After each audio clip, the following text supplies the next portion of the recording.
지난 6월 달에 우리나라의 저 경기도 광주 쪽에 있는 남한산성이 있죠. 그 남한산성이 세계문화유산에 등재가 됐습니다. 11번째라 그러죠. 우리나라에서는 사랑스러운 우리나라의 또 문화재요. 뿐만 아니라 또 우리 인류 혹은 또 우리 민족이 만든 정말 아주 기가 막힌 좋은 작품이라고 할 수가 있습니다. 뭐 전 세계도 그렇고 우리나라에도 그렇고 이런 정말 인류가 남긴 좋은 작품들이 그런 작품들이 참 많습니다. 이런 걸 볼 때마다 야 정말 참 대단하다, 참 좋은 작품들이다, 이런 느낌과 생각을 많이 갖게 되는데요. 그런데 그런 것들을 만든 사람 자체도 또 하나의 작품이라는 겁니다. 왜냐, 우리 사람은요 하나님이 만드신 작품입니다. 하나님께서 정말 최고의 그런 걸작품으로, 작품 중에 작품으로 만든 것이 바로 우리 사람이라는 사실입니다. 그런데 그렇게 하나님께서 우리 사람을 이렇게 작품으로 만드신 그 내용을 가만히 성경에 살펴보면은요, 세 가지 동사가 나옵니다. 사람에 대해서 세 가지 동사를 가지고 하나님께서 사람을 만드셨다는 내용을 표현하고 있는데, 자 그러면 우리 여기 지금 사람만 다 모였잖아요. 과연 우리 하나님께서 우리 사람을 어떻게 지으셨는지를 오늘 통해서 함께 은혜를 나누기를 원합니다. 자, 첫째로 먼저 하나님께서는 사람을 만드셨다라는 이런 단어를 사용하고 있습니다. 1장 26절 말씀인데, 하나님이 이르시되 우리의 형상을 따라 우리의 모양대로 우리가 사람을 만들고 그들로 바다의 물고기와 하늘의 새와 가축과 온 땅과 땅에 기는 모든 것을 다스리게 하자 하시고라고 말씀하고 있어요. 자, 여기서 보니까 하나님께서 우리가 사람을 만들고라고 이렇게 말씀하고 있습니다. 자, 여기서 만들고라는 말은 창조하셨다라는 이 단어와 동요로 쓰이고 있는데, 자, 여기서 이렇게 만드셨다라는 말은 원래 무슨 뜻을 가지고 있느냐, 하나님께서 가지고 계신 기술을 최대한 사용해서 만드셨다, 그런 뜻을 가지고 있는 단어가 바로 이 만들다라는 단어라는 겁니다. 그러니까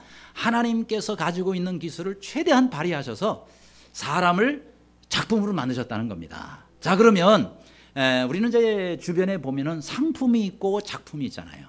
이 상품과 작품은 많이 차이가 있죠. 상품은 일단 팔기 위해서 많이 만드는 것을 상품이라고 그럽니다. 이 상품의 특징은요, 우선 한번 살 때는 뭐 비싸고 좋은 것을 우리가 사지만은 사놓으면은 가격이 갈수록 떨어진다는 사실입니다. 예를 들어서 뭐 자동차를 산다. 그럼 살 때는 비싸게 주고 사잖아요. 아, 좋은 것을 우리가 골라서 사잖아요. 그런데 그것을 사가지고 한 일주일만 여러분이 타시다가 뭐 어디 흠도 없는데 그대로 팔으려고 하시면은 가격이 뚝 떨어져가지고 팔리게 될 겁니다. 그렇죠? 아, 뭐 내가 뭐 어디 흠도 없고 그러는데 이거 내가 산 가격으로 천만의 말씀이요, 일주일 사이에 팍 떨어져가지고 갈수록 가격은 더 떨어지는 거예요. 그렇죠? 여러분, 우리가 상품이 그렇습니다. 가면 갈수록 가치가 떨어지는 게 상품의 특징이에요. 그러나 작품은 그렇지 않습니다. 작품은요 대개 하나만 만들어요.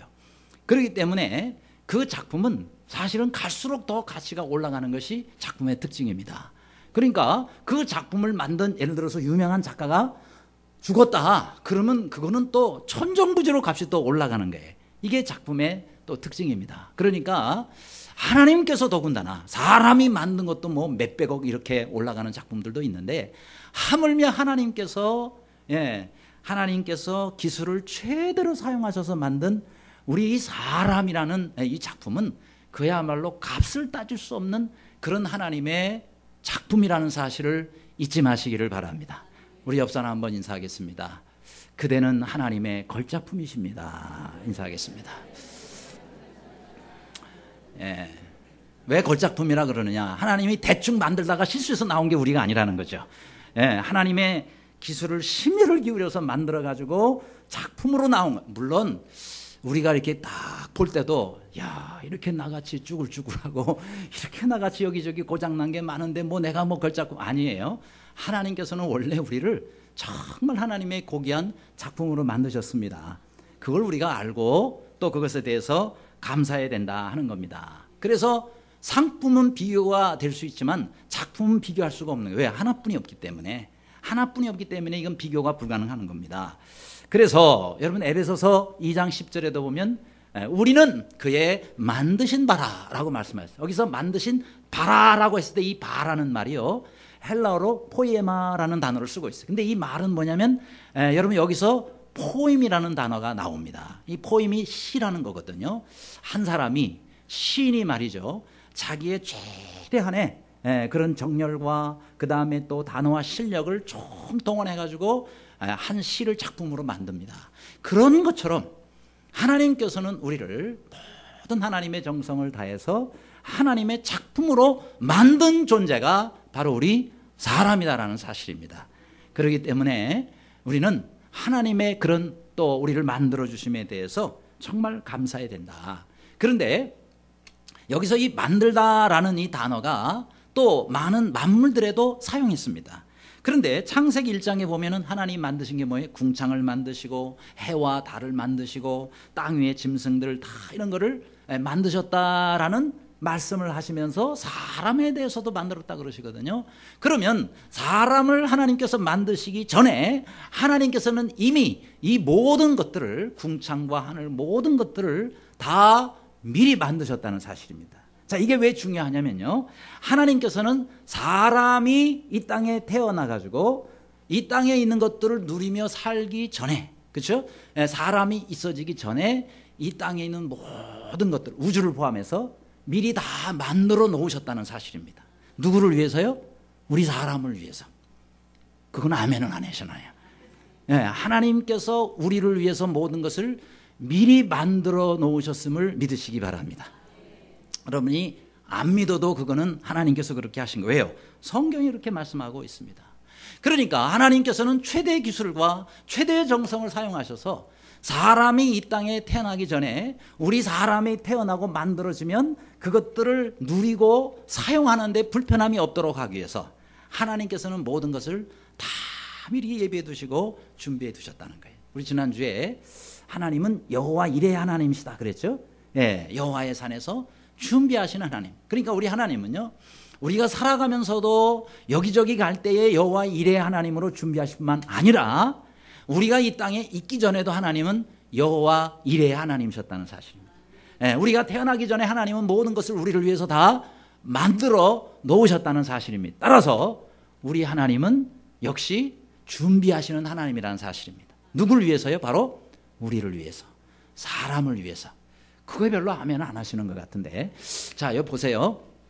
요즘에 우리 갓난 아이들이 태어나잖아요. 젊은 부부들을 보면은 요즘에는 출산용품들이 상당히 종류가 많더라고요. 출산용품들. 옛날에 자녀를 낳아보신 분들은 뭔 출산용품이 필요하냐고, 그저 포대기 하나에다가 다라이 하나면 되지. 뭐가 그게 필요하냐고 이제 그러시는 분들이 계시는데, 아닙니다. 제가 한번 이렇게 인터넷에 찾아봤어요. 출산 준비용품 하고 해보니까요, 쫙 나오는데 와, 종류가 엄청 많아요. 읽어볼게요. 베네 저고리, 베네 가운, 속사계, 겉사계, 양말, 레이, 모자, 우주복, 그 다음에 젖병 소대, 그 다음에 놀이개 젖꼭지, 젖병설, 턱바지, 모유 저장백, 젖병 세정제, 젖병 집게, 분유 보온병, 보온백, 온도 습계, 체온계, 수유 쿠션 등등등. 야, 80개가 넘어요. 80개. 그러니까 뭐 옛날하고 비교하면 안 되죠. 옛날에는 정말 우리가 잘 못 키운 점도 많고, 그런데 요즘에 보면은 다 제가 낱낱이 살펴봤거든요. 다 필요해요. 이거 없으면 안 되겠구나 이런 생각이 들어요. 정말 필요한 겁니다. 그런데 이런 80여 가지의 출산 준비용품, 이런 것들을 사람도 자기 태어날 자녀를 위해서 미리 준비한다 그러죠. 저 미국 같은 데는요, 베이비 샤워라는 게 있어요. 베이비 샤워에 갓난아이 나오면 샤워시킨다, 그게 아니고, 베이비 샤워가 갓난아이를 낳으면은요, 주변의 친구들이나 동창들이나 교회 식구들이 방문을 하잖아요. 출산 그 기념으로 방문하면은 그 애 필요한 거를 다 준비해서 갖다 주는 거를 베이비 샤워라고 그래요.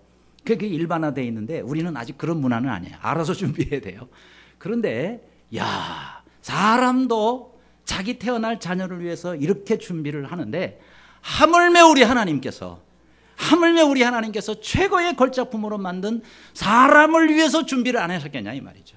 얼마나 기가 막히게 많은 것들을 만들어 놓으시고 그것도 매우 섬세하게 하나님께서 다 준비를 해 놓으셨냔 말이죠. 그렇죠? 에덴 동산도 다 준비해 놓으셨죠. 각종 뭐 동물들, 식물들, 환경들.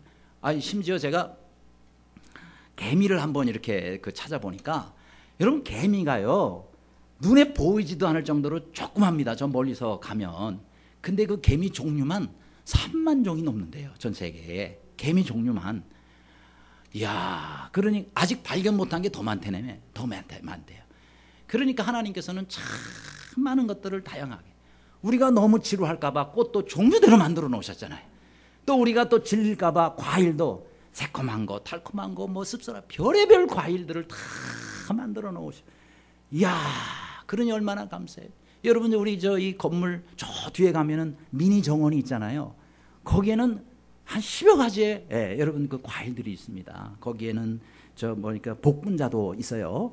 그 다음에 머루도 있고, 그 다음에 또 뭐죠? 그러니까 살구 같은 것도 있고, 거기에 또 뭐 매실 같은 것도 있고, 쫙 어쨌든 여러 가지, 토마토도 있어요. 익어가고 있습니다. 언제든지 따서 드셔도 돼요. 근데 이렇게 모든 다양한 것들, 이런 것들을 다 하나님께서 만들어 놓으시잖아요. 참 얼마나 감사합니까. 그런데 이렇게 하나님께서 사람을 만드실 때에 만든다라는 이 표현을 썼는데, 이 만든다는 표현은 그러니까 단순히 최대의 기술만 사용한 것뿐만이 아니라 내용에 있어서도 사람을 아주 고귀하게 만드셨다. 내용에 있어서. 뭔 내용이냐면 사람을 만들고 하니 그 앞에 있는 단어가 뭐가 나오냐? 우리의 형상을 따라 우리의 모양대로라는 단어가 나옵니다. 우리의 형상을 따라 우리의 모양. 그 우리라는 것은 삼위일체 하나님 말씀하는 거죠. 그런데 자, 먼저 형상을 따라라는 말씀이 먼저 나옵니다. 자, 그럼 이 형상이라는 단어가 무엇을 의미하냐면 그림자라는 뜻을 가지고 있어요. 그림자. 그러니까 여러분, 그림자라는 것은요 실체가 아닙니다. 실체가 아니고 그 실체가 있을 때 따라오는 것이 바로 그림자예요. 그러면 우리 하나님께서 우리 사람을 만들 때 하나님의 그림자처럼 만드셨다, 이 말입니다. 이 말은 뭐냐면은 너희는 피조물이라는 말씀입니다. 우리 사람은 하나님이 아니에요. 하나님의 피조물이라는 사실을 우리로 하여금 알도록 저 단어를 먼저 쓴 거예요.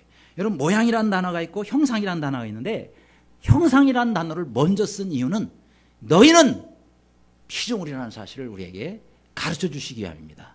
이건 뭐냐? 너희는 피조물이므로 겸손하라는 거예요. 겸손하라는 거예요. 우리 사람은 하나님이 될 수가 없습니다. 우리 사람은 하나님께서 만드신 피조물이라는 사실을 항상 잊지 않으면 안 됩니다. 그래야 우리가 늘 하나님 앞에서 겸손하게 살 수가 있습니다. 이것을 우리가 잊어버릴 때 교만해지게 되고 사고가 생기는 겁니다. 그렇죠? 선악과를 왜 따먹었어요? 내가 피조물이라는 사실을 잊어버렸기 때문에 선악과를 따먹으면서 죄가 들어오게 됐고 일과 죄 때문에 사망에 거하게 되게 된 것이라는 거예요. 여러분, 사단이 마지막으로 사람에게 한 말이 뭔지 아세요? 창세기 3장을 너희가 이것을 먹는 날에는 너희 눈이 밝아 하나님과 같이 되어 선악을 할 줄 하나님이 아심이라, 그렇게 말한 겁니다. 그러니까 너희가 이거 먹으면 하나님과 같이 되거든. 그러니까 이거 먹어 라고 말한 거예요. 뭐예요? 자신이 피조물이라는 사실을 잊어버리고 내가 이거 먹으면 하나님처럼 될 수 있다 라는 교만한 마음을 불어넣어줘 가지고 사람을 사망에 이르게 한 것이 바로 사단의 유혹이다 라는 거예요. 따라서 나는 항상 하나님의 피조물이다 라는 사실을 항상 기억하고 늘 주님 앞에서 겸손하게 사시는 모두가 되시기를 간절히 바랍니다. 안 그러면 망하는 거예요. 뿐만 아니라 또 우리의 모양대로 하나님은 우리를 만드셨다 그랬어요. 자, 여기 모양대로 지음받았다라는 것은요, 이게 무슨 뜻이냐 하면은 바로 하나님을 여러 면에서 닮도록 지어졌다, 만드셨다라는 그런 뜻입니다. 그러니까 하나님의 모습을 여러 면에서 닮도록 만드셨다는 것이 우리의 모양대로 만들었다는 말의 뜻입니다. 자, 그렇다면 우리가 어떤 점에서 하나님을 닮았느냐 하는 거예요. 여러분, 인류에 있는 모든 것 가운데 하나님의 형상대로 하나님의 모양대로 지어진 것은 사람밖에 없습니다. 짐승들도 천사들도 이런 표현을 쓰지 않았어요. 그런데 오직 사람에게 있어서만 하나님의 모양대로 지었다. 자, 이 모양대로라는 것은 하나님을 닮았다는, 하나님의 어떤 면을 닮았느냐는 거예요. 첫째로는 성품을 닮았다는 거예요. 무슨 성품이냐? 하나님의 거룩한 성품을 닮은 거예요. 하나님은 우리를 거룩하게 만드셨습니다. 내가 거룩하니 너희도 거룩할지어다 라고 우리에게 명령하셨어요. 왜요? 하나님 우리를 거룩하게 만드셨기 때문에 마땅히 우리에게 거룩하게 되라고 말씀하시는 겁니다. 그런데 사람이 범죄해서 그 거룩한 성품을 상실했죠. 그러나 우리가 거듭난 순간 우리는 다시 그 거룩성을 회복하게 된 겁니다. 그러니까 이제는 하나님을 닮아 거룩하게 살라고 한 거예요. 또 하나가 있습니다. 어떤 면에서 우리가 하나님을 닮았냐면 성품만이 아니라 본질적인 면에서 하나님을 닮았어요. 이 본질은 뭐냐면은 하나님은 영이시니라고 말씀했죠. 그렇죠? 본질이 뭐냐? 하나님은 영이세요. 마찬가지로 우리도 하나님을 닮은 영적 존재로 지어졌다는 겁니다. 물론 우리 사람의 몸은 이거는 육적인 존재입니다. 이것이 하나님을 닮았다는 게 아니에요. 이거는 곧 썩어지고 없어질 거예요. 사람이라는 영혼을 담는 그릇에 불과합니다. 사람이란 영혼이 거주하는 집에 불과한 겁니다. 우리는 언제든지 이제 이사를 가야 돼요. 우리의 영혼이 살 곳을 바로 그 천국을 향해서 우리는 이제 가야 됩니다. 이사를 가는 거예요. 죽는다는 건 다른 게 아니라 이사 가는 거예요. 그런데 그러면 우리 이 육신의 안에 있는 사람의 영혼, 바로 그 영혼이 하나님을 닮도록 지어졌다는 거예요. 근데 그 영혼이 범죄함으로 기능이 죽었어요. 그 영적 기능이 죽었어요. 혼적 기능은 살아있는데 영적 기능이 죽었어요. 그래서 그 죽어있는 영적 기능이 예수 그리스도를 믿음으로 말미암아 다시 살아나는 거예요. 이것이 거듭난다라고 말하는 겁니다. 그래서 에베소서 2장 1절에 허물과 죄로 죽었던 너희를 살리셨도다 라고 말씀하신 것은 그 죽었던 우리의 영적 기능이 다시 살아난 거예요. 그래서 우리가 하나님을 볼 수 있게 됐고 하나님을 깨닫게 됐고 말씀을 듣게 되고 하나님을 찾아서 교제할 수 있게 된 것이다 하는 거예요. 따라서 우리는 이 다시 거듭난 우리의 이 영적 존재의 이 삶을 이제는 우리가 살아야 된다 하는 겁니다. 그러므로 우리는 우리의 본질적인 면에 있어서 하나님의 성품과 그 다음에 하나님의 영적인 이 모습을 우리는 늘 닮아서 그런 삶을 살도록 해야 된다는 거죠. 여러분, 하나님께서는 선하신 분이다라고 성경에 나오거든요. 근데 이 선하다라는 이 단어는요, 하나님께만 쓸 수 있는 단어예요. 선하다는 단어를 사람이나 그 어떤 피조물에 쓴 예가 없습니다. 하나님께만 쓰여지는 단어예요. 그러니까 우리 하나님께서는 선하신 분인데 그 선하신 하나님께서 우리에게 뭘 가르치시느냐? 나를 닮아 너희도 이 땅 가운데서 선을 행하라 라고 말씀하는 겁니다. 왜요? 하나님의 성품을 닮은 사람이 마땅히 해야 할 일이다 하는 거죠. 여러분, 저 한 번은 영국의 왕이 시민들에게 그들이 과연 어떤 선한 삶을 사는 사람들인가 알아보기 위해서, 시험하기 위해서, 그래서 한 번은 신하를 시켜서 이런 일을 하게 했습니다. 밤에 한 신하를 시켜서 큰 돌을 갖다가 사람들이 많이 다니는 길 한복판에다 갖다 놓게 그런 거예요. 그리고 이제 그 다음날 날이 밝아가지고 사람들이 왔다 갔다 이제 하면서 다니잖아요. 근데 거기에는 또 뭐 관리들도 지나가고, 그 다음에 또 학생도 지나가고, 그리고 또 뭐 일하는 일꾼들도 지나가고, 사람들이 다 지나다닙니다. 그런데 돌이 갑자기 말이죠, 길 한복판에 있으니까 다들 불평을 하는 거예요. 누가 어떤 나무개가 갖다 놨어? 그러고는 불평하고 이제 지나가는데 아무도 치울 생각을 하질 않은 거예요. 그런데 이제 어린 학생 하나가 말이죠, 야, 이 돌이 왜 여기 있지? 사람들이 되게 불편하겠네.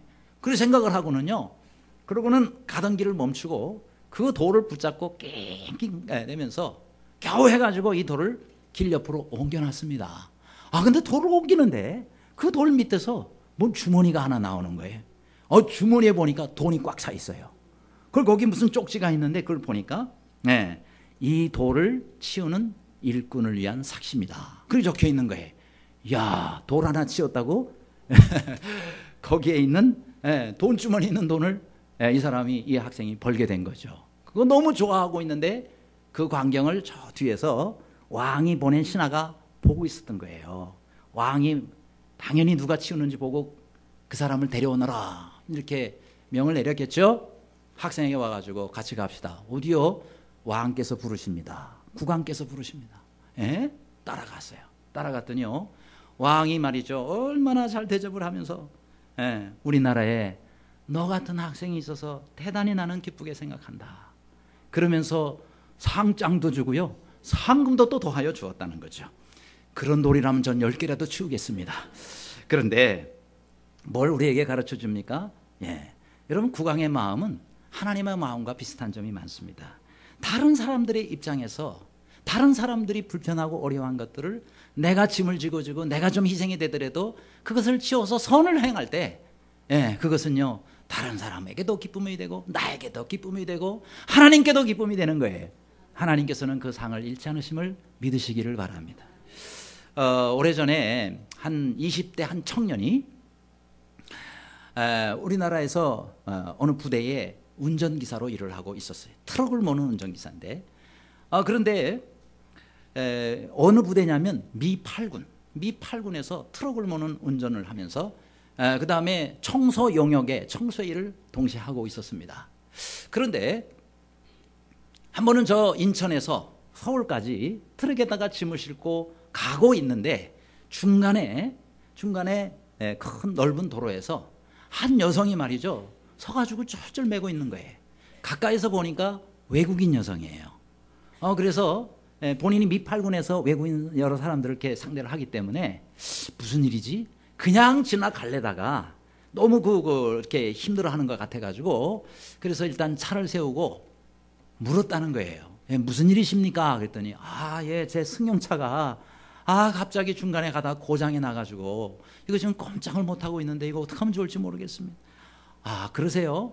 그래서 이제 이분이 트럭 운전을 하면서 차도 웬만큼은 좀 만질 줄 아니까, 그래서 내려가지고는 그 차 앞에를 열고는 말이죠, 이리저리 해가지고 고치면서 1시간 반 만에 그 차를 고쳤어요. 그래가지고 이 차가 이제 갈 수 있게 됐는데, 그 외국인 여성이 너무 고마워가지고 지갑을 열더니 말이죠, 상당 액수를 이거 저 얼마 안 되지만 수고비로 좀 쓰세요 하고 주는 거예요. 근데 이 젊은 청년이 거절을 합니다. 아닙니다. 아니, 우리나라에서는요, 이 정도는 아무것도 아닙니다. 예, 우리나라 사람들은 다 이렇게 친절한데 나 이거 수고비 못 받습니다. 괜찮습니다. 그래서 극구 거절을 하는 거예요. 그러니까 이제 그 여성이 말이죠, 그러면 주소라도 좀 알려주세요. 하도 간청을 하니까 주소를 알려줬대요. 그러고는 이제 며칠 있는데 이분이 한 번은 집으로 찾아온 거예요. 자기 남편하고 같이. 근데 남편도 보니까 군인인데 보통 군인이 아니라 보니까 미8군 사령관이더래요. 자기 있는 부대의 사령관님이더래요, 보니까. 그래서 너무너무 참 놀랬지만은, 근데 그분이 와가지고 또 이거 사례비라고 그렇게 수고해서 제 아내가 어려워했을 때 도와줬는데 이거 받으셔야 된다고 또 돈을 내밀더라는 거예요. 아닙니다. 저 이거 절대 못 받습니다. 당연한 일을 한 건데 이거 주시면 어떡합니까? 못 받습니다. 그래서 그 자꾸 받으라 그러니까 이랬대요. 저는요, 명분이 없는 돈은 제가 받을 수가 없습니다. 저를 꼭 도와주시려거든 명분이 있는 것을 좀 도와주세요. 그런 거예요. 그러니까 사령관이 도대체 명분 있게 도와준다는 게 어떻게 하는 겁니까? 말씀을 해보시죠. 그러니까요, 저는요, 사령관님의 영내에 있는 운전기사입니다. 근데 제가 가만히 보니까 미군들은 차가 멀쩡한데도 어느 정도 몇 년 기간만 지나면 이걸 다 폐차를 시켜버리더군요. 그런데 그 폐차하는 거를 저한테 폐차권을 넘겨주시면, 저에게 주시면 제가 사업을 하는데 좀 활용하도록 하겠습니다. 그런데 이 폐차권은요, 어차피 차는 몇 년 지나면은 미군에서는 차가 굴러가도 다 폐차를 시켜버리니까 그거 사인만 하면 되는 거예요. 이분에게는 사령관이니까 어려운 일이 아니에요. 그러시라고. 네, 그러시라고. 그렇게 해서 폐차권을 이 젊은 청년에게 줬답니다. 그때부터 이 폐차권을 가지고 미8군 부대에서 나오는 모든 차량들, 기간만 지나면 폐차되러 나오는 것들을 다 받아가지고 이거를 수리해가지고 운송 사업을 시작한 거예요. 그래서 그것이 오늘날 대한항공이 됐답니다. 여러분, 대한항공의 조중훈 회장의 젊은 시절의 이야기예요. 그러니까 오늘날의 한진그룹이 바로 이 조중훈 회장의 젊었을 때 그 작은 선행 하나로부터 시작됐다는 거죠. 그렇죠. 여러분, 우리가 작은 선행 하나 하나님이 다 아십니다. 냉수 한 그릇의 선행이라도 내가 결코 잊지 아니하라는 하나님 말씀을 기억하고 하나님의 성품을 닮은 우리가 이웃들에게 이런 사랑과 은혜를 함께 베풀며 계속해서 나눠줄 수 있는 모두가 되시기를 간절히 바랍니다. 두 번째로 우리 사람은 어떻게 지어졌나요? 하나님께서 사람을 창조하셨다라고 말씀하고 있습니다. 1장 27절 말씀 다 같이 읽습니다. 시작. 하나님이 자기 형상 곧 하나님의 형상대로 사람을 창조하시되 남자와 여자를 창조하시고. 아멘. 여기 보니까 창조하셨다라는 단어가 두 번이 나오고 있습니다. 그렇죠? 하나님의 형상대로 창조하셨고 남자와 여자를 창조하셨고, 사람에 대해서 쓰실 때 하나님께서 창조하셨다라고 말씀했습니다. 여러분, 이 창조하다라는 단어도 본래 하나님께만 쓰도록 돼 있어요. 왜냐? 사람이 만든 것에는요, 이 창조라는 단어를 거의 쓰지 않는답니다. 왜냐하면 여러분, 창조가 뭐예요? 무에서 유를 만들어내는 것이 창조다 하는 겁니다. 여러분, 우리 사람은 무에서 유로 만들어진 존재입니다. 그렇죠? 사람의 모든 것, 또 그 영혼도 하나님께서 무에서 유로 만들어진 거예요. 사람은 절대 자연적으로 생겨진 것도 아니고, 그 다음 우연히 생겨진 것도 아니고, 진화해서 만들어진 것도 아닙니다. 우리 하나님께서 처음부터 우리 사람을 완제품으로 만들어 주신 거예요. 그게 바로 아담과 하와인 것입니다. 그러므로 우리가 하나님께 감사해야 되는 거예요. 우리 사람이라는 존재가 무슨 원숭이에서부터 아메바에서부터 온 것이 아니라는 거예요. 하나님이 처음부터 우리 사람을 만유의 그런 영장으로 그렇게 존귀하게 만들어주신 존재라는 사실입니다. 자, 얼마 전에 깜짝 놀랄 발명 특허가 하나 나옵니다. 우리나라의 에너진이라는 회사인데요. 그 회사의 조철승 회장님이라는 분이 공기로 가는 차를 만들었어요. 공기 자동차. 이게 휘발유나 경유를 사용하지 않고 저 차는 공기로 갑니다. 그런데 국내 그러니까 벤처 기업이죠. 거기서 개발돼 가지고 이 자동차 업계가 난리가 났어요. 왜요? 아니, 이제는 석유를 안 써도 되고, 이제는 경유 이런 거 안 써도 공기로만 가는 자동차니, 아니, 공기는 널린 게 공기 아닙니까? 그렇잖아요? 여러분, 공기 돈 주고 삽니까? 그냥 갖다가 비닐포대에 담으면 다 공기예요. 그런데 이게 세계 7대국에 벌써 발명 특허를 다 받아놨고요. CNN 방송국에도 이게 소개가 됐다 그래요. 그러니까 이건 이제 이 엔진이 참 특이한데 공합식 엔진이랍니다. 유압식이 아니고 공합식. 그러니까 이 공기를 컴프레셔로 압축을 시키면은 이게 이제 여기서 그걸 이제 딱 반발하는 그런 힘이 있죠. 그걸로 실린더를 움직이게 해서, 피스톤을 움직이게 해서 차가 가게 하는 건데, 그렇게 해서 가는 차가요, 시속 140km까지 날 수 있다는 거예요. 굉장한 거죠. 그걸 우리나라 사람이 발명을 한 겁니다. 근데 이게 사기다 아니다 별의별 얘기도 참 많습니다. 그런데요, 아무리 그렇게 해서 기가 막힌 발명 특허를 받은 거라 하더라도 거기에다 창조란 단어를 안 쓴다 이 말이에요. 응? 발명했다라는 단어는 쓸지언정 창조란 말을 안 써요. 왜요? 공기는 누구 거냐 이 말이에요. 공기는 누가 만든 거냐? 다 하나님이 주신 거란 말이죠. 그러니까 창조란 말은 하나님께만 써야 되고, 사람이 할 때는 발명이라는 단어 정도를 쓸 수가 있다는 겁니다. 여러분, 우리를 창조해 주신 하나님께 감사하시기를 바랍니다. 이 땅에 모든 것들을 새롭게 만들어 주시고 없는 것에서 이렇게 만들어 주신 그 하나님께 우리는 날마다 감사하며 사시는 모두가 되시기를 간절히 바랍니다. 끝으로 하나님께서 우리 사람을 또 어떻게 만드셨나요? 사람을 지으셨다라고 이렇게 성경은 말씀하고 있습니다. 2장 7절 말씀 다 같이 읽습니다. 시작. 여호와 하나님이 땅의 흙으로 사람을 지으시고 생기를 그 코에 불어넣으시니 사람이 생명이 된지라. 아멘. 자, 여기도 보니까 하나님께서 땅의 흙으로 사람을 지으시고라고 이렇게 표현하고 있습니다. 자, 지으셨다. 근데 이 지으셨다, 짓다라는 이 동사는 어떤 뜻을 가지고 있는 단어냐면, 무엇인가를 목적을 가지고 만들 때 짓는다라는 이 단어를 사용을 한다는 겁니다. 그러니까 하나님께서는 우리 사람을 어떻게 하다가 해보니까 이런 사람이 나온 것이 아니라 의도적으로 또 구체적인 목적을 가지고 한 사람 한 사람을 만들어 주셨다는 사실입니다. 그러니 우리 모든 사람은 다 이 땅에 태어날 때에 하나님께서 주신 사명과 목적을 가지고 태어났다는 사실입니다.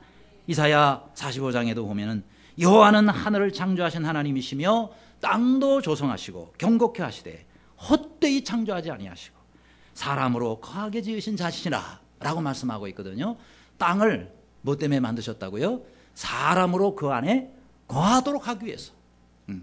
그러니까 이 땅에 있는 모든 것들이, 땅에서 또 나오는 모든 것들이 우리 사람을 위해서 쓰여지도록 다 그렇게 하나님께서 땅에서 만드셨다는 거죠. 곡식도 보세요. 매년 심어도 매년 거기서 참 신기하게 다양한 곡식과 채소와 과일들이 나오지 않습니까? 이게 얼마나 참 신기한 거예요. 그렇죠? 땅에다가만 심으면 계속 나오니까 얼마나 기가 막히냔 말이죠. 이 모든 것이 사람을 위해서 만드셨다는 거예요.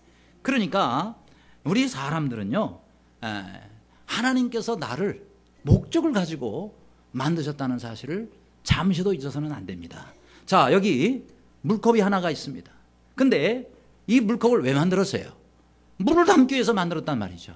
요거 작은 유리그릇 하나도 목적을 가지고 사람이 만들잖아요. 하물며 우리 사람은요, 우리 몸에 이루는 세포가 평균 사람들마다 100조 개 정도가 된다. 100조 개. 그 100조 개의 세포가 아주 기가 막히게 하나님의 계획에 의해서 설계되어 가지고 이렇게 사람으로 생명이 돼서 움직이도록 그리고 살도록 만들어졌는데, 이런 사람이 목적 없이 어떻게 만들어졌겠느냐 하는 거예요. 그렇죠? 그러므로 여러분, 우리 모두는 다 하나님의 목적을 가지고 지어진 자이기 때문에 하나님께서 나를 왜 만드셨고 하나님께서 나를 무슨 목적으로 지으셨는 사실을 발견하시고 그 목적대로 사시는 모두가 되시기를 간절히 바랍니다. 그래요. 여러분, 우리 아이들이 보통 가지고 노는 퍼즐 게임이 있죠. 저도 우리 아이들이 어릴 때 아이들과 더불어서 100피스짜리 퍼즐, 또 300피스짜리 퍼즐, 심지어 500피스까지 퍼즐, 이런 거를 이렇게 가지고 같이 만들어가면서 노는 일이 있어요. 그런데 참 신기한 거는요, 300피스가 됐든 500피스가 됐든 1000피스가 됐든 그 조각 하나하나가 다 자기 자리가 있다는 거예요. 네. 그 자리에요, 나머지 그 어떤 것들을 갖다가 맞춰도 맞지 않습니다. 한번 해보세요. 전혀 맞질 않아요. 그런데 딱 그것만 와야 딱 맞게 돼 있어요. 기가 막히게 돼 있습니다. 그런데 저런 종이 조각 하나라도 다 자기 자리가 있고 자기 위치가 있는데, 우리 사람이 자기 자리가 없겠어요? 자기가 있어야 할 위치가 없겠느냐 말이에요. 자기가 해야 할 일이 없겠느냐 말이죠. 여러분, 우리 하나님께서는 우리 사람을 다 정말 다르게 만들으셨고요, 다 다른 목적을 가지고 만드셨어요. 우리 얼굴 생김새가 다 다른 것처럼 하나님께서는 우리를 다 다른 목적으로 지으셨어요. 지금 당장 내가 구하고 있는 일자리가 없더라도 너무 조급해하거나 염려하지 않기를 바랍니다. 하나님께서는 다 우리를, 하나님께서 우리에게 주신 그 목적대로 지으셨기 때문에 반드시 하나님께서는 우리가 해야 할 일도 주시고 또 우리가 있어야 할 위치도 우리에게 주신단 말이죠. 그러니까 여러분, 교회에서도 마찬가지.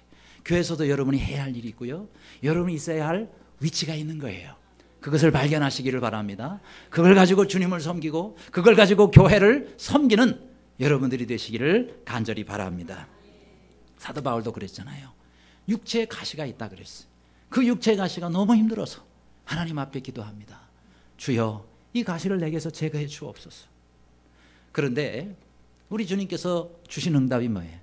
내 은혜가 내게 족하도다 하면서 사도 바울에게 그 가시를 제거해 주지 않았어요. 물론 그 가시가 무엇인지는 구체적으로 나오지를 않습니다. 하지만 사도 바울은 너무 이것이 힘들어서 하나님께 3번이나 정식으로 간구했는데도 하나님께서는 그것을 제거해 주지 않으셨어요.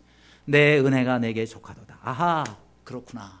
하나님은 이런 것까지도 하나님께서 하나님의 뜻과 목적이 있으셔서 내게 이것을 허락하셨구나. 그러면서 그때부터 더 겸손하게, 더 아름답게 하나님을 섬겼지 않았습니까? 그래서 우리는 하나님께서 나를 왜 만드셨고 또 나를 왜 여기 있는지를 발견하고 알아야 되는 거예요. 여러분, 옛날에 한 마을에 홀로 된 어머니를 모시고 있는 한 젊은 청년이 있었습니다. 어느 날 그 지역에서 유명하다는 도사님을 찾아갔습니다. 젊은이는 그분의 얘기를 듣고, 야, 나도 앞으로 도사가 되면 좋겠다. 도를 닦아야 되겠구나. 그렇게 생각을 했어요. 그래서 이제 몇 달 후에 이 젊은이는 전에 만났던 도사님을 찾아갑니다. 도사님, 제가 진짜 도통한 도사님을 만나서 그래서 제가 도를 닦고 싶은데 그런 분을 한번 소개해 주실 수 있겠습니까? 그러니까 이제 도사님이 그러더래. 젊은이, 그런 도사는 쉽게 발견할 수 있는 게 아니네. 그러나 저고리를 뒤집어 입고 신발을 거꾸로 신은 사람을 만나거든 그 사람이 진짜 도통한 사람인 줄 알게. 예, 알겠습니다. 그러면서 집으로 돌아왔어요. 그리고 이제 어머니에게 얘기해요. 어머니, 제가 돌을 닦아야 되겠습니다. 그래서 어머니에게 이제 도사를 찾아가서 돌을 닦고 오겠다고 인사를 하고 떠납니다. 그날부터 산 넘고 물 건너 강 건너 그러면서 곳곳에 다니면서 마을마다 다니면서 그러면서 도사님을 찾는 거예요. 그런데 어디에도 저고리를 거꾸로 입고 신발 거꾸로 신은 사람을 만날 수가 없는 거예요. 꼬박 3년을 헤매는데 결국은 못 찾았습니다. 그래서 몸과 마음이 질 대로 지쳐가지고 이제는 집으로 돌아옵니다. 진짜 도통한 도사를 만나는 꿈을 접고는 그러고는 집으로 돌아오는데 얼마나 후질구리하고 더 집으로 돌아옵니까? 그러면서 힘 다 빠져가지고 삐걱하고 집 대문을 열면서 어머니 저 왔어요 하고 소리를 치는데 이야, 어머니 소리가 떨어지기도 전에 너 왔냐 그러면서 어머니가 뛰쳐나오는데 저고리를 거꾸로 입더라 이 말이죠. 신발도 거꾸로 신고 나오시더라 이 말이죠. 오메, 내가 3년 동안 저고리 뒤집어 입고 신발 거꾸로 쓰는 도통한 사람을 만나려고 찾는데 우리 집에 앉아 계셨네. 그렇죠? 여러분, 어머니가 얼마나 자녀를 기다렸으면 말이죠. 그 어머니가 기다리고 있던 바로 그 시간에 자녀가 집으로 돌아올 때 어머니 하는 순간에 벌써 야, 우리 아들이 왔구나 생각하고는요, 저고리를 바로 입을 시간적 여유가 없는 거예요. 너무 반가운 나머지 그냥 대충 입었는데 거꾸로 입은 거죠. 그리고 섬돌에 있는 그 신을 제대로 거꾸로 돌아갈 신을 여유도 없이 신고 그냥 이놈아 하고 쫓아 나오는데 보니까 신발을 거꾸로 신은 거예요. 그래서 깨달은 거는 그렇구나. 도통하니가 멀리 있는 게 아니라 이렇게 우리 집에 있었구나. 그렇습니다. 여러분, 도사를 찾으러 멀리 다니지 마세요. 여러분, 가장 가까운 곳에 있음을 믿으시기 바랍니다. 하나님께서 진짜 도통하신 분 아니겠어요? 하나님을 어디 가서 찾아요? 바로 우리 안에 계시다 이 말이죠. 뿐만 아니라 정말 자기 일에 충실하고 정말 하나님께서 내게 맡겨주신 일에 헌신하고 충성하는 바로 그 사람이 여러분 진짜 도사입니다. 왜요? 하나님께서 맡겨주시고 하나님께서 우리에게 소명을 주신 바로 그 일에 충성하는 사람이 하나님이 보실 때 그 사람이 도사 아니면 누가 도사겠니? 어디 가서 헤매고 있냐 말이죠. 내가 해야 할 일을 하지 않고 내가 있어야 할 일을 하지 않고 여기저기 헤매고 다니는 사람, 그런 사람은요 도를 평생 찾아도 찾기가 어렵다 이 말이에요. 우리는 가까이서 찾아야 됩니다. 그러면 어떤 사람이냐? 여러분, 1, 2, 3층이 있다면 3층에서 사는 사람이 진짜 도를 찾은 사람이에요. 그래서 여러분도 지금 3층에서 예배를 드리고 있지 않겠습니까? 자, 그러면은 제일 먼저 1층에서 사는 사람이 있어요. 1층은 어떤 사람이냐? 생존의 문제에 허덕이는 사람. 생존하는 층이에요. 먹고 살기 위해서 사는 거예요. 이 땅에 사람들이 많잖아요. 다 3층이에요. 어떤 사람이냐? 1층에 있는 사람은요, 그저 죽지 못해 사는 거예요. 입에 풀칠하기 위해서 사는 거예요. 먹고 살기 위해서 사는 거예요. 여러분, 그런 사람은 짐승과 다를 바가 뭐가 있겠습니까? 생존만을 위해서 사는 사람. 그런 사람은 1층에 사는 사람이에요. 1층에서 사는 사람이 아무도 없기를 바랍니다. 한 칸 더 올라오시면 좋겠어요. 여러분, 두 번째, 제2층에 사는 사람은 성공의 층입니다. 다시 말하면 성공하는 단계예요. 1층보다는 나아요. 왜요? 그래도 좀 의미가 있잖아요. 그런데 여러분, 2층에서 사는 사람, 성공만을 쫓아가는 사람이에요. 내가 남들보다 좀 잘 먹고 잘 살아야 돼. 남들보다 좀 출세를 해야 돼. 남들보다 좀 유명한 사람이 돼야 돼. 그것을 위해서 얼마나 많은 사람들이 살고 있냐 말이죠. 아마 2층에 살고 있는 사람들이 전 세상에서 가장 많을 것 같아요. 왜요? 누구나 다 성공을 위해서 살아갑니다. 어릴 때부터 듣는 말이 너 성공해야 돼. 너 성공해야 돼. 그런데요, 여러분, 아무리 성공해도 2층을 벗어날 수가 없는 거예요. 아무리 성공해도 죽으면 다 놓고 가야 되는 거예요. 몇십 년, 몇백 년 지나가면 다 잊어버리는 거예요. 그렇죠? 그것이 성공하는 삶의 한계입니다. 하나님은 우리에게 이 땅에서 성공적인 삶을 살라고 말씀하지 않았습니다. 우리에게 하나님께서 말씀하시는 건 뭐예요? 3층입니다. 이제 2층에 있는 사람은 한 층 더 올라오시기를 바랍니다. 3층은 뭐냐? 중요함의 단계입니다. 이 중요함의 단계는 뭐죠? 내가 살아있는 이유를 아는 거예요. 내가 왜 살고 있고 내가 왜 여기 있고 왜 하나님이 나를 여기 보내셨는지를 아는 단계, 이게 바로 중요함의 단계죠. 그렇죠? 여러분이 어쩌다가 여기 온 것처럼 생각하지만 아닙니다. 하나님께서 여러분을 여기에 보내신 것은, 하나님께서 여러분의 그 가정에 보내신 것은, 하나님께서 여러분을 그 직장에 보내신 것은, 하나님께서 여러분을 살고 있는 그곳에 보내신 것은, 하나님께서 섬기고 있는 예전교회에 여러분을 보내신 것은 하나님의 뜻과 목적이 있어서 여기에 오게 하신 거예요. 하나님이 왜 나를 여기 있게 하신 건, 이게 얼마나 중요합니까? 이거는 성공 100번 하는 것보다 더 중요한 거예요. 왜요? 하나님께서 내게 맡겨주신 것을 내가 발견하는 거기 때문에 그렇습니다. 따라서 하나님이 나를 왜 여기 보내셨는가를 알고 하나님이 나를 보내신 그 목적대로 사시기를 바랍니다. 나를 왜 이 세상에 보내셨는가를 우리가 알고, 여러분 하나님이 나를 보내신 사명을 따라서 사실 수 있기를 바랍니다. 나를 만드신 목적을 따라서 사실 수 있기를 바랍니다. 그럴 때에 하나님께서는 영광을 거두시는 거예요. 그럴 때에 우리가 하나님 앞에 가면 칭찬을 받는 거예요. 아무리 이 땅에서 성공한다 할지라도 하나님 관심 없습니다. 그렇죠? 사람들은 박수를 칠지 몰라요. 하나님은 관심 없어요. 하나님께서 칭찬하시고 하나님께서 박수치는 사람은 하나님께서 우리를 만드신 목적대로 사는 사람들입니다. 남들이 인정하고 알아주고 하든 상관없어요. 아무도 안 알아주더라도 하나님께서 내게 주신 목적대로 사는 사람, 바로 그런 사람을 하나님께서는 이 땅에서 진정으로 성공자라고 부르실 거예요. 뿐만 아니라 하나님께서는 그런 사람을 위해서 면류관을 예비해 두고 계십니다. 하나님께서 누구에게 면류관을 씌워주실 것이냐? 하나님이 우리에게 주신 그 목적을 발견하고 그 목적대로 순종하며 사는 사람들입니다. 여러분이 앞으로 5년이 남았습니까? 예?